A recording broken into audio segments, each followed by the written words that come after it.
Hey everybody, today I'm going to be talking a little bit about foam rolling. As you can see here, I've got my foam roller of death with a couple little barbs. Not everybody has these. Whatever foam roller you do have should work perfectly fine.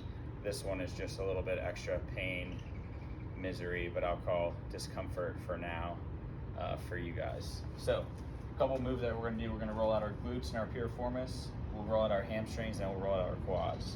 So to start, we'll start in the glutes. What I want you to do is you'll sit on top of your foam roller, kind of like so. And what I want you to do is you'll essentially get your body into a figure four. So I'm gonna take my left foot, put it on top of my right knee, and then I'm gonna bend my left leg and get myself into this static position. Notice how I can plant my hands in the back for a little bit more stability. Then I'm gonna rock my hips over and roll on my left glute. Woo.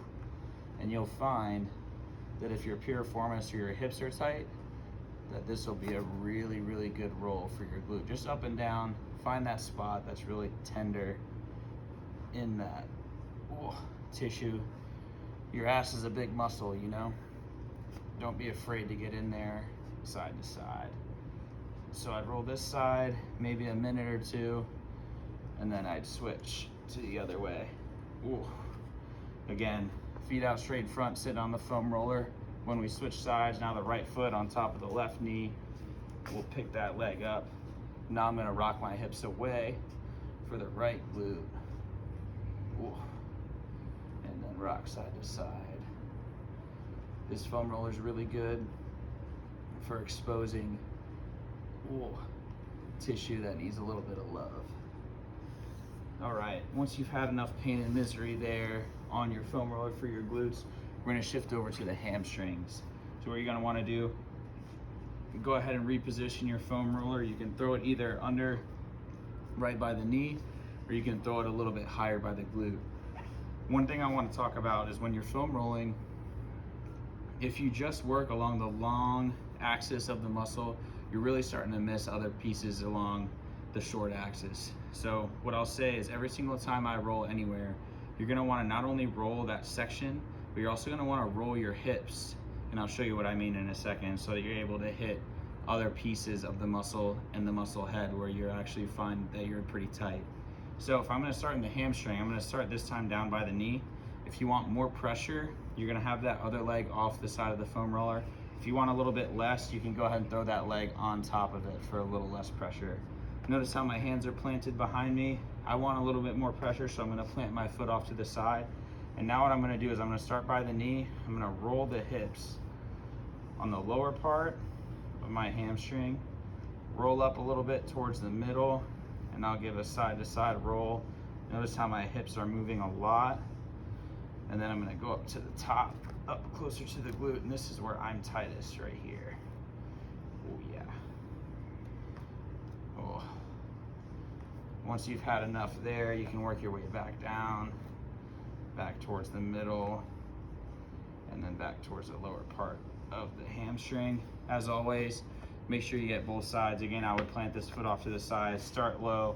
Don't be afraid to roll the hips side to side. Work that whole hamstring all the way up and down into the glute and back. Oh, back and forth, awesome. So we did our glutes, piriformis, hit the hamstrings, now we're gonna hit the quads. Again, try and break your quad into a couple different pieces, roll the hips a ton. This time we're gonna be up, laying on top of the foam roller. I'll do my left leg so you can see. Left leg on top. Again, if you want a little less pressure, stack both legs on top. If you want more pressure on that one leg, bring that one off to the side. And now I'm gonna here, right near the knee, roll the hips side to side. I really feel that in my VMO, the inside of the knee. We'll roll, and I'll call taking a bite out of the leg, where you're rolling down a little bit closer to the next joint. In this case, it's my hips. Side to side, side to side. Yeah, this is good. On your way back up, sometimes what I like to do is I like to engage the hamstring. So I'll bend the leg to about a 90-degree angle like so, and then I'll walk it all the way back. Again, taking a small bite, rolling side to side, and feeling how that's hitting now a different part of the quad because I engage that hamstring on the backside. Oh, and that's really good. Nice. Sometimes I'll even lay over and get a quick little roll the inside of the VMO. Oh, nice. And then I would switch sides for the right. And in the spirit of symmetry, I'll do it here and you can watch me suffer. Oh, again, I said it before in other videos, and maybe even in this one, I forget. Pain is not okay, but discomfort is. So kind of find the difference in your body. I'm not going to be able to tell what that is for you, just like you couldn't say what it is for me. If you're finding yourself in pain, please, please, please take some pressure off, stack the feet. Oh, nice. And then this side too, a little bit on the inside of the quad. Oh, for the VMO. All right, quick little foam rolling 101. Primarily focus on the legs and the glutes to help open up your hips. Thanks.